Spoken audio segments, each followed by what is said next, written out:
માનવતાને જો સમજવી હોય તો એક જ શબ્દમાં સમજી શકાય, પ્રભુનું સુખ એમાં જ સેવકનો આનંદ.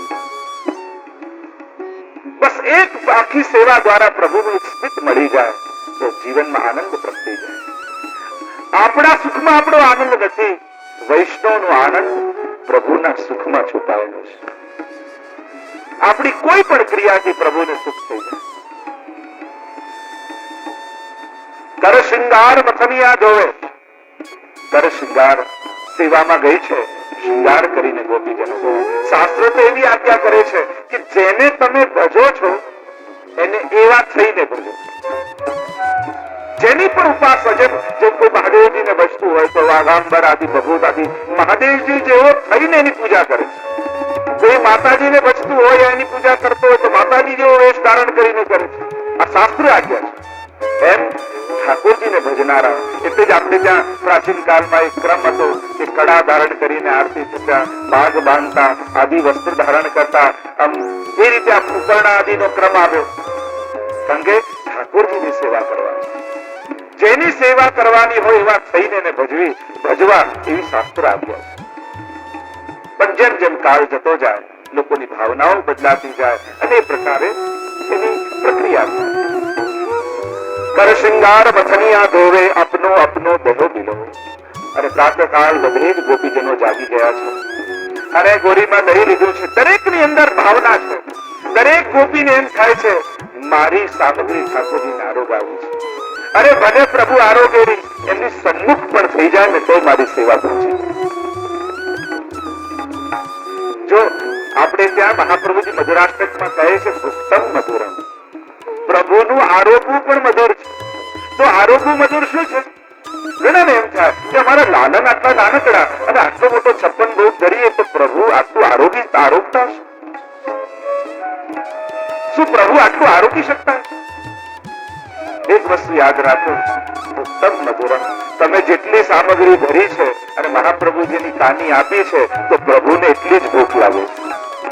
તમને દૂધઘરની આજ્ઞા છે તો પ્રભુને એટલી ભૂખ લાગે છે. પછી એમને વિચાર્યું કે પેલા સખડી વાળા ઠાકોરજી બાજુમાં છે અને એમને સખડી આરોગ તો અમને આરોગ આપી. તમને જે આજ્ઞા છે એ જ ભોગ ધરો. ઘણા વાર વિષ્ણુને એમ થાય કે મારા ઘરે ઠાકોરજી પધાર્યા અને એમને અનસકડીની આજ્ઞા છે અને મારા લાલનને દૂધઘરની આજ્ઞા છે, તો હવે એ બાજુમાં એમને અનસકડી ધરતા હોઉં ને મારા લાલનને દૂધઘર જ ધરું તો શું મારા લાલનને ઈચ્છા ન થાય?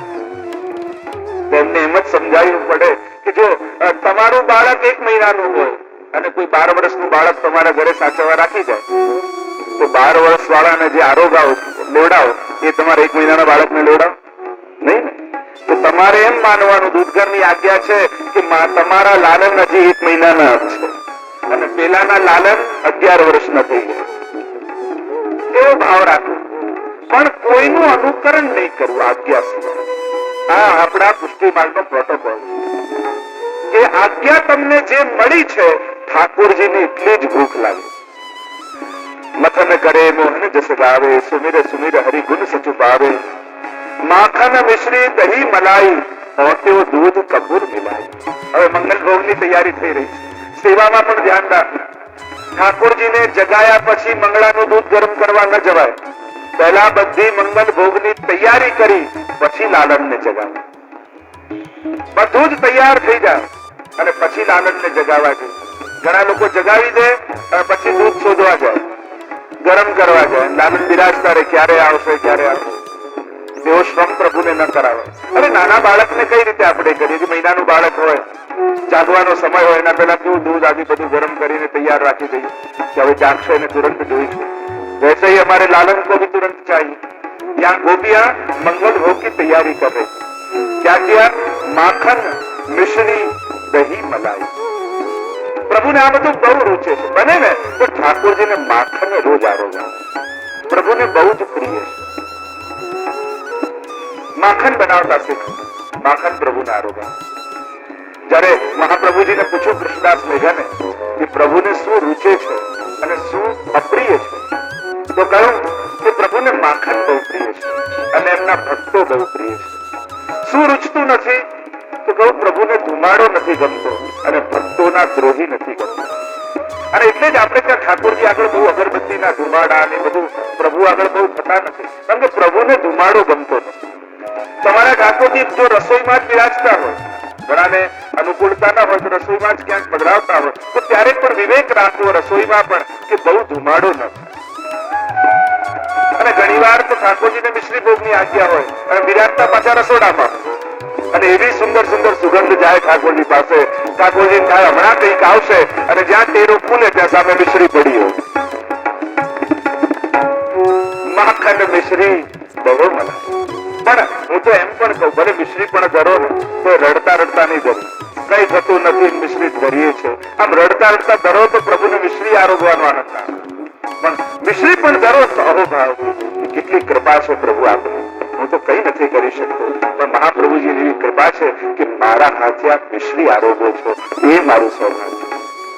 જે પણ કરો ને સેવા એ ઉત્સાહથી કરજો, અતુત્સાહથી ક્યારે સેવા નહીં કરો, હતાશા નિરાશાથી ક્યારે સેવા નહીં કરો. અને હતાશા એ દીનતા નથી, આપણે એને પાછળ દીનતા થઈ. દીનતા તો બહુ ફલાત્મક વસ્તુ છે. રડતા રહેવું એ દીનતા નથી, નિશાસા નાખવા એ દીનતા નથી. આપણે ઘણી વાર એને દીનતામાં ખપાવી દઈએ કે આ દીનતા છે. ના, દીનતા તો ફલાત્મક. સેવા કરતા કરતા કોઈક ભાગ્યશાળીના હૃદયમાં દીનતા પ્રગટે. દીનતા તો ફળ છે. દીનતા કઈ આમ રડવાથી દીનતા ના આવે, એ તો સહજ અભિવ્યક્તિ છે હૃદય.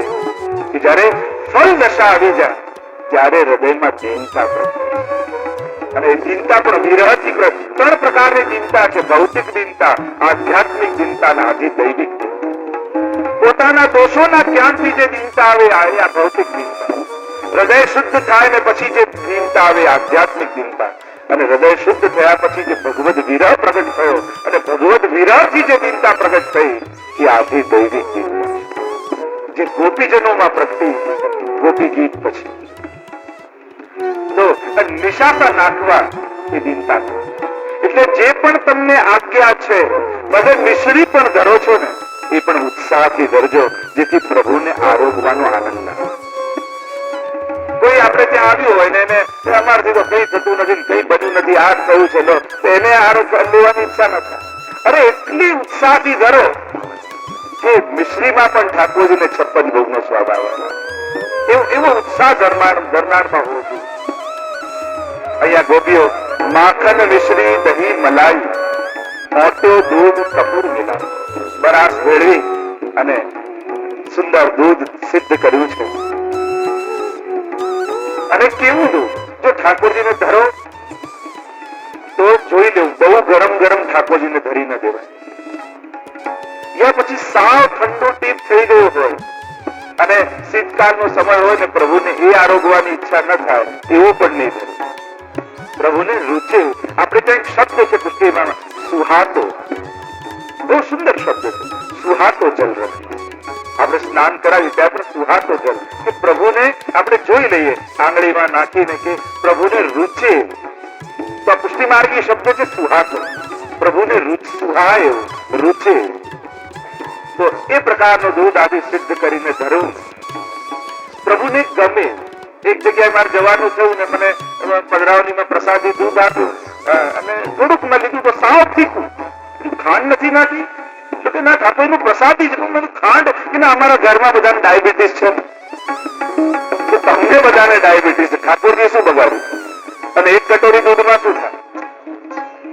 તો પ્રભુને રૂચે એ રીતે સેવા થાય. સોટ્યો દૂધ કપૂર મિલાય. અને દૂધની કટોરી પણ ઠાકોરજીની રોજ જેમાં ધરતા હોય ને એ જ ધરવી. પ્રાચીન આચાર્યો તો એ આજ્ઞા કરતા કે પ્રભુના પાત્રો પણ ઘડીએ ઘડીએ બદલવા. અરે આપણું ઘરમાં નાનું બાળક હોય એનો જે ગ્લાસ હોય એમાં દૂધ પીએ છે કે નહીં? મારા જ ગ્લાસમાં પીએ અને એમાં જ એને સંતોષ થાય. એમ આપણા લાલન અમારા વિધિ સ્વરૂપોમાં પણ જે જારીજી જે સ્વરૂપની 4-5 સ્વરૂપ સાથે બિરાજતા હોય, પણ જેમની જારીજી જે હોય એ જેમની સન્મુખ ધરાય, જે જેમની ચમચી હોય, જે જેમની કટોરી હોય એ જે સન્મુખ આવે. એમના વિચાર જારીજી છે ને આજે આપને ત્યાં એમને, પણ ઠાકોરજીને એની આદત પડે. જો આપણે ત્યાં બધું ભાવાત્મક, દરેકની પાછળ ભાવ, કે કોઈ આ કોઈ દેવતા નથી. પ્રગટ નંદાલયમાં એ નંદલાલ નંદ કિશોર વ્રજરાજ કુંવર બિરાજે. પ્રગટ પુરુષોત્તમ બિરાજે છે. એટલે જે કટોરીમાં રોજ દૂધ ધરતા હોય ને એ જ કટોરીમાં પ્રભુના મોટા ભગવતી જીવો પાસે આ વલ્લભકુળના મુખારવિંદ શ્રવણ કરવા મળે. આ સેવાની આ જે નાજુક બાબતો છે એ કોઈ ચોપડીમાં લખેલી ન હોય. તો આ ધ્યાન રાખ કે જે કટોરીમાં આગળ કહ્યું કે કટોરી દૂધ પીને પણ ઠાકોરજી કેટલું દાન કરે. તોટ્યો દૂધ કપૂર મિલાઈ અને હવે કછુક મનોરથ કે પકવાન થાર સંજોગથી સુંદર. બે વસ્તુ ઠાકોરજીના ભોગમાં હોય. એક છે મેઘ ભોગ અને બીજું છે અજકીની સામગ્રી. જો આ બે શબ્દો આપણે ત્યાં વપરાતા અહીંયા બંનેનો ઉલ્લેખ કર્યો. પહેલા મેઘ ભોગ બતાવ્યો. મેઘ ભોગ શું છે કે માખણ મિશ્રી દહીં મલાઈ ઓટ્યો દૂધ કપૂર મિલાઈ. આ ઠાકોરજીનો મેઘ ભોગ બતાવ્યો. તમને જે આજ્ઞા મેઘ ભોગ કોને કહેવાય કે તમે સેવામાં નક્કી કરો કે રોજ આટલું મંગલ ભોગમાં ધરીશ, આટલું રાજભોગમાં ધરીશ, આટલું શયન મારું કરીશ. તમે નક્કી કરેલી માત્રા કે આટલી કટોરી દૂધ ધરીશ, આટલી કટોરીમાં સૂકો મેવો મિશ્રી આરોગાવીશ. આ તમારા ઠાકોરજીનો નેક ભોગ કર્યો કહેવાય. કે તમે નક્કી કર્યું કે ઓછામાં ઓછું આટલું તો આરોગાવીશ અને ક્યારે પણ મેઘ ભોગ આનાથી ઓછો નહીં કરો. તમે જે નક્કી કર્યું હોય અને રોજ આરોગ આવતા હોય એ મેઘ ભોગ ઘટવો ન જોઈએ. એ તમે નક્કી કર્યું. અને હવે આવ્યું કછુક મનોરથ કે પકવાન થાર સંજોગથી સુંદરવાન. અને ગોપીઓ વિચાર કરે આજે આ મનોરથ કરવાનો અને એટલે એ મનોરથની સામગ્રી આજે આરોગાવી. જો આ સામગ્રી બહુ જ મહત્વની છે. મનોરથ કર્યો એટલે ખાલી ગોઠવી દેવું, બધું સજાવટ કરી દેવી એ મનોરથ નથી. એ તો સજાવટ થઈ, પણ એ સજાવટને અનુસાર શૃંગાર અને એક સજાવટને અનુસાર સામગ્રી જ્યારે થાય ત્યારે મનોરથ સિદ્ધ થયો કહેવાય. કેવલ ગોઠવી દેવું એ તો સજાવટ છે અને કેવલ સજાવટમાં જ પ્રભુને સુખ નથી. પણ જે મનોરથ તમે કુંજનો મનોરથ કર્યો તે કુંજ અનુસાર જ ઠાકોરજીને શૃંગાર આવવા જોઈએ અને એ જ અનુસાર સામગ્રી ભોગ આવી. ત્યારે મનોરથ થયો કહેવાય. આપણે ત્યાં તો ત્યાં સુધી કોઈ નવો શૃંગાર પણ ઠાકોરજીને ધરીએ ને તો અધિક સામગ્રી આરોગાવે. નવો સાજ ધરીએ તો વિશેષ સામગ્રી આરોગાવે. તમને એમ થાય હવેલીમાં નવો સાજ કરવો છે અને હું સાજ ઠાકોરજીને ધરાવું. તમારા તરફથી જયારે પણ સાજ ધરાવો ત્યારે સામગ્રી પણ ધરાવો. એ દિવસે સામગ્રી પણ મારા તરફથી આવે ત્યારે મનોરથ થયો કહેવાય. આપણે ત્યાં આ ત્રણેય વસ્તુ એક જ ત્રાસમાં આવે, એક જ રસમાં આવે. સજાવટ, સામગ્રી અને શૃંગાર. ત્યારે મનોરથ કલાત્મક, રસાત્મક બને, ભાવાત્મક બને. તો આ ત્રણેયનો ત્રાસ આવે. અને આપણે ત્યાં ઠાકોરજીને કંઈક કહેવું હોય તો પ્રભુ આગળ તો કઈ બોલાય નહીં. ભક્તો પોતાનું દુઃખ ઠાકોરજી આગળ નહીં કહેવું. આપણે ત્યાં મહાપ્રભુની આજ્ઞા છે, પણ કયા વગર રહેવાતું નથી કે અમારા ઠાકોરજી આગળ નિવેદન કઈ રીતે કરીએ કે અમને આ અમારા હૃદયમાં આ ભાવ છે. તો આપણે ત્યાં વાણીને ગૌણ માને છે. શબ્દો એ તો સાધારણ છે. તો શું કરવું? પોતાના ભાવ અભિવ્યક્ત કરવા છે. લૌકિક અલૌકિક જે પણ ભાવ છે, તમે જે પણ ભાવ પ્રગટ્યો છે તો પ્રાચીન આચાર્યોને એવા વચનામૃત છે કે વૈષ્ણવે એ દિવસે કોઈક વિશેષ સામગ્રી પોતાના ભાવને અનુકૂળ ઠાકોરજીને ધરી. એટલે ઠાકોરજી જયારે જુએ કે મેઘભોગ તો છે પણ આ કછુક મનોરથ કે પકવાન ક્યાંથી આવ્યા, આ સામગ્રી આજે વધારાની કેમ આવી? એટલે તુરંત ઠાકોરજીને વિચાર આવે, અચ્છા આના મનમાં આજે આ મનોરથ જાગ્યો. તો આપણો મનનો મનોરથ કહેવાનો પ્રકાર શું છે કે ઠાકોરજીને અધિક સામગ્રી આરોપ. તમને જીવનમાં કોઈ સંકટ આવે, એમ કોઈ વિપત્તિ આવી જાય તો કહેવાતું નથી પ્રભુ આગળ, પણ શું કરવું? પ્રભુનો મેઘ ભોગ વધારી દેવું, સામગ્રી આરોગાવાનું વધારી દેવું. એટલે ઠાકોરજીને થાય કે આ ભોગ વધારે ક્યાંથી આવે? અને ભક્તના હૃદયની જાણી ઠાકોરજી ભક્તોના દુઃખોને દૂર કરી.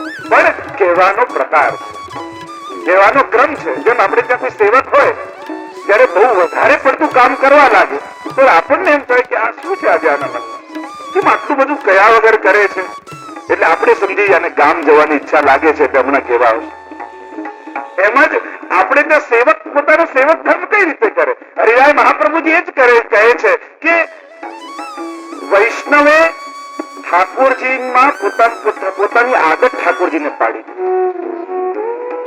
પોતાની આદત પાડી. જેમ આપણે ત્યાં કોઈ કામ વાળો રાખીએ તો રહ્યો હોય કામમાં ત્યારે એને બીક હોય કે મને નોકરીમાંથી કાઢી ન નાખે.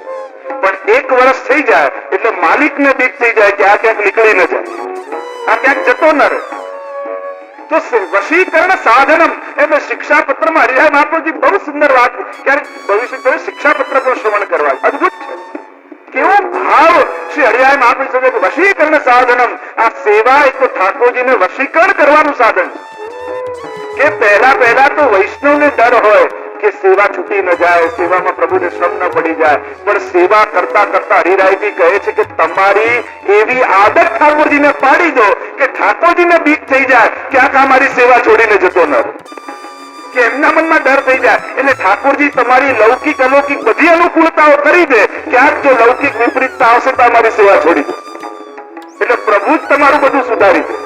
કારણ પ્રભુને ડર થઈ જાય કે ક્યાંક અમારી સેવા છોડીને જતો ન રહે, આની સેવામાં મને કેવો આનંદ છે. તો વશીકરણ સાધનમાં સેવા જ પ્રભુને વશીકરણ કરવાનું સાધન છે. તો કછુક મનોરથ કે ભગવાન થાળ સંજો આ નિત્ય લીલાની તો એક પંક્તિ એવી છે ને કે આખી પંક્તિઓ પર કેટલી ચર્ચા થાય. કછુક મનોરથ, અહીંયા ઠાકોરજી જ્યાં મંગળ ભોગ જુએ તો ગોપીઓના મનમાં જે મનોરથ છે કે રાજભોગ પછી જે મનોરથ થવાનો છે એનો સંકેત મંગલ ભોગની સામગ્રીમાં આવી ગયો કે આજે આ મનોરથ કરવો છે. તો ગોપીઓ યશોદાજી નંદ બાબા આદિ આસપાસ હોય, કઈ રીતે પોતાનો ભાવ ઠાકોરજી આગળ પ્રગટ કરે? તો સવારે ઉઠી અને એ મનોરથને અનુકૂળ સામગ્રી સિદ્ધ કરે. એટલે જો આપણે ત્યાં સેવા ક્રમમાં જેમ દશેરા આવ્યો તો ઠોરની સામગ્રી આવી, આવ્યું તો આવ્યા રાસમાં, અને દરેક ઉત્સવની વિશિષ્ટ સામગ્રી છે. એટલે આ સામગ્રી દ્વારા વૈષ્ણવ પોતાનો ભાવ ઠાકોરજી આગળ અભિવ્યક્ત કરે છે. તો અહીંયા કછુક મનોરથ કે પકવાન, અને બીજું કહ્યું થાર સંજોવતી સુંદરતા, અને એ જ સામગ્રીને બહુ સુંદર રીતે થાળીમાં સજાવી છે. ઘણા લોકો મેવો ધરતા હોય પણ એવો કાપીને ઢગલો કરી નાખે, બધાનું એવું મિક્સ કરીને ધરે ઠાકોરજી કે ઠાકોરજી કહે કે આ રોકવા જેવું નથી. ભલે મિશ્રી ધરતા હો, સૂકો મેવો લીલો મેવો ધરતા હો, પણ થાર સંજોવતી સુંદર બાન, એને થાળીમાં એવા સુંદર રીતે સજાવીને ધરો કે ઠાકોરજીને ભૂખ ન હોય તો આરોગવાની ઈચ્છા થઈ જાય. ઘણી વાર આપણને ભૂખ ન હોય પણ એવું સુંદર રીતે પીરસવામાં આવ્યું હોય. પીરસવું પણ એક કળા છે. જેમ બનાવવું એક કળા છે એમ આરોગાવવું પણ એક કળા છે. કર્મનું હાર લિહાર, લેવડાવતા પણ આવડવું જોઈએ. જો જેમ બનાવતા આવડવું જોઈએ ને એમ લેવડાવતા પણ આવડવું જોઈએ. કેવલ આગ્રહ કરવાથી કોઈને આનંદ થતો નથી, પણ એ રીતે ધરો કે એમને આરોગવાની ઈચ્છા થઈ. થાર સંજોવતી સુંદર બા. ઘણા લોકો તો અમારી પધરાવણી હોય ને તો સીધો બજારમાંથી સૂકો મેવો લઈને એવો રાખે અને એમાં કીડીઓ ફરતી હોય અને પાછું આગ્રહ તરીકે લેવડાવે. એમ થાય કે હા આગ્રહનું કરવું શું, નહીં લો તો મને બહુ દુઃખ થશે, પણ લઈશું તો અમને શું થશે એનો વિચાર ન કરે. વિવેક રાખે. મિશ્રી પણ ધરતા હતા, મિશ્રી ભોગની તમને આજ્ઞા છે, એને પણ સુંદર સજાવો, એના ખીલોના બનાવો. ઉત્સવ આવે તો તમને સુકા મેવા મિશ્રીની જ આજ્ઞા છે, પણ જેને કરવું છે એને એમાં કેટલું બધું થઈ શકે. એ જ ઉત્સવ આવ્યો તો એક મિશ્રીને કેસરવાળી કરી લો, એના ખીલોના બનાવી લો, એને કેટલા એક મિશ્રીને પણ કેટલા પ્રકારથી કરી શકાય. બોલો, તો ધરવાનો ઉત્સાહ હોવો જોઈએ, આવડત હોવી જોઈએ, હૃદયમાં સૌંદર્ય હોવું જોઈએ. દરેક વસ્તુમાં સૌંદર્ય છે. મહાપ્રભુજી કહ્યું આ અત્યારે બધી રેસીપીનું ને ડેકોરેશનનું હમણાં પુષ્ટિ માર્ગમાં તો 500 વર્ષથી આ બધું કેટલા પ્રકારની સામગ્રીઓ ને કેટલા પ્રકારની સજાવટ પુષ્ટિ માર્ગમાં તો કેટલા સમયથી આ બધું છે. આ ગ્રંથો ને ગ્રંથો કરેલા. તો કઈ રીતે સાધવું, અને એમાં પણ જયારે સખડી ભોગની આજ્ઞા હોય તો લીલો મેવો, સૂકો મેવો આદિ, દૂધઘર, અનસખડી. સખડી દરેકની મેંડ છે. સખડીના હાથ અનસખડીમાં ન લાગે, અનસખડીના હાથ દૂધઘરમાં ન લાગે. આ એક વિવેક છે આપણે. બીજો વિવેક, પ્રભુને આરોગ્યનું હોય, પ્રસાદી હોય ને પ્રસાદી કહેવાય.